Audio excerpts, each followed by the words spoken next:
This video is for anyone who thinks that the NIST report on World Trade Center 7 has ended the scientific debate on how the World Trade Centers collapsed on 9/11. First off, it took 7 years for NIST to write this report, yet they gave the public 3 weeks in which to review and comment on it, before they closed the comment period and declared the report as a final say on the matter.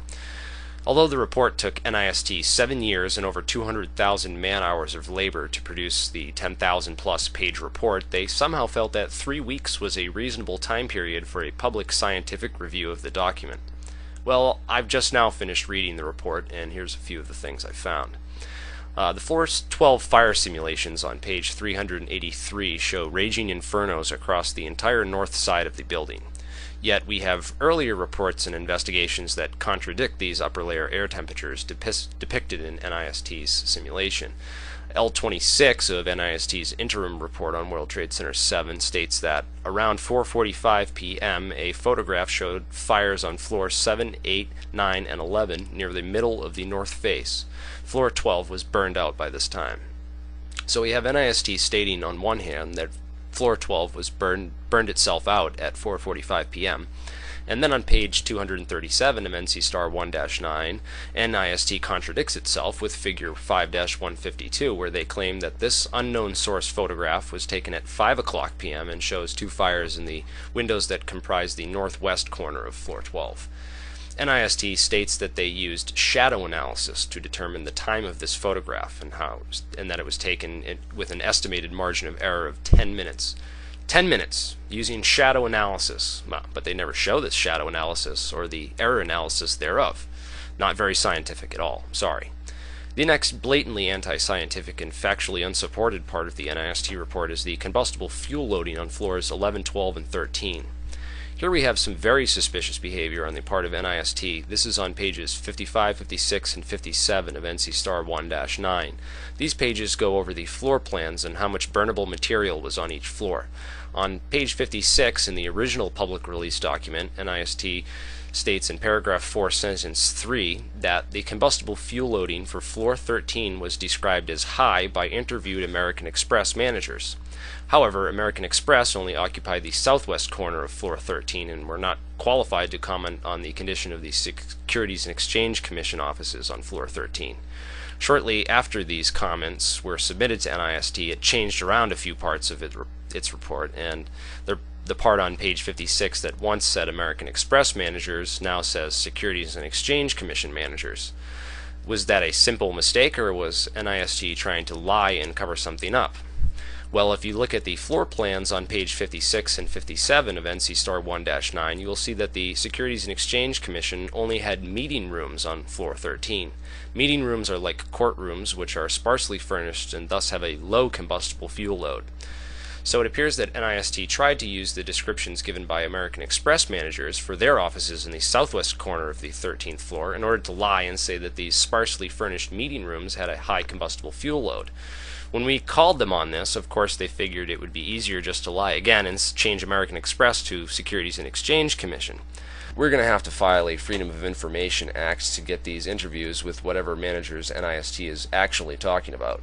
Page 375 of the original, or 376 of the new and revised NC Star 1-9 report, paragraph 1, sentences 8 and 9, says that the density of combustibles on the 13th floor was varied and not well known, so it was assumed to be the same as the 12th floor.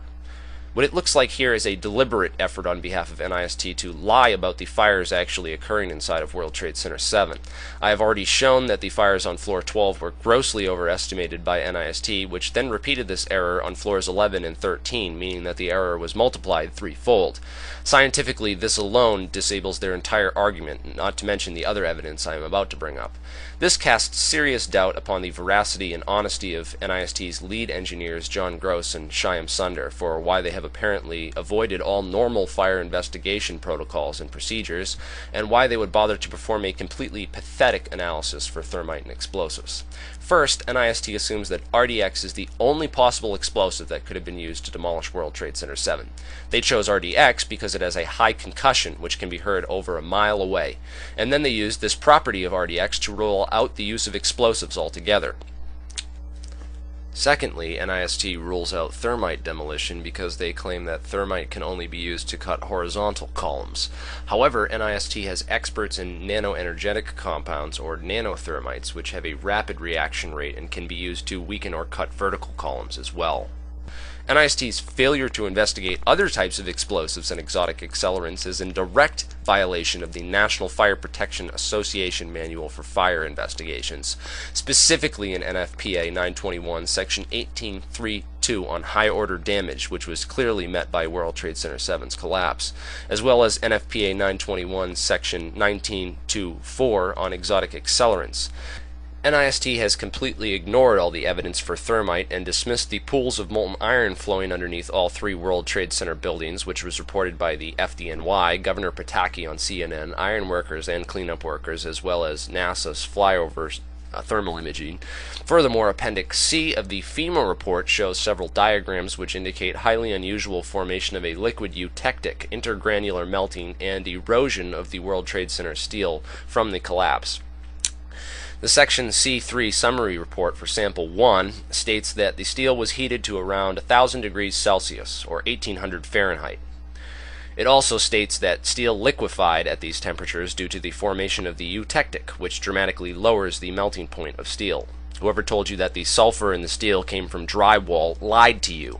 The evidence is right here in the FEMA report. The failure to follow NFPA protocol, the total lameness of the argument against explosives or demolition, and the failure to follow recommendations in Section 6 of Appendix C of the FEMA report, where FEMA scientists say that it is also possible that the erosion of the steel started prior to collapse and accelerated the weakening of the steel structure, stated right in their suggestion for future research. I have asked 9/11 Truth's legal action team to investigate NIST to see if they have broken any state or federal laws which they can be prosecuted for.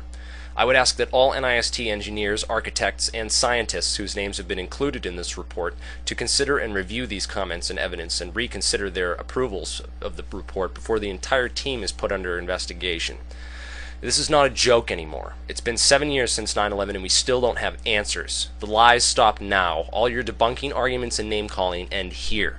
This is where NIST, or another competent organization, performs a real scientific investigation to show us every tiny detail of how these buildings were demolished by exotic accelerants and proves once and for all the truth about 9/11.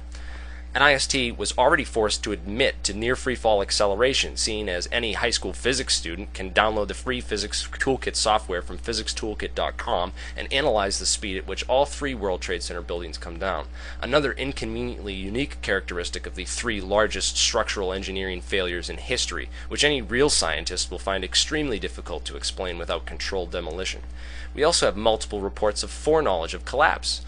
This is really strange because according to NIST, A, no tall building in history had ever before collapsed from fire alone, and B, the collapse was a result of a series of accidental and unpredictable mechanical failures.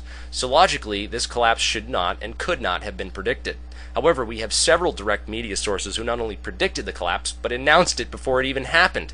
The BBC video, of course, but more importantly, CNN's Aaron Brown got a report that, quote, World Trade Center 7 is on fire and has either collapsed or is collapsing.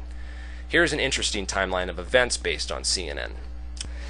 And finally, I can't end this video without talking about the suspicious power downs and evacuations at the World Trade Center which happened the weekend before 9/11, as reported by Scott Forbes and Ben Fountain, and the fact that Marvin Bush and Wirt Walker III sat on the board of directors for the company which ran electronic security for the World Trade Centers. This represents a time window where explosive or accelerants could have been placed inside the buildings by people with direct connections to an administration who has used 9/11 as a pretext for a 7-year crime spree of global proportions. Are you ready for a real 9/11 investigation? I know I am.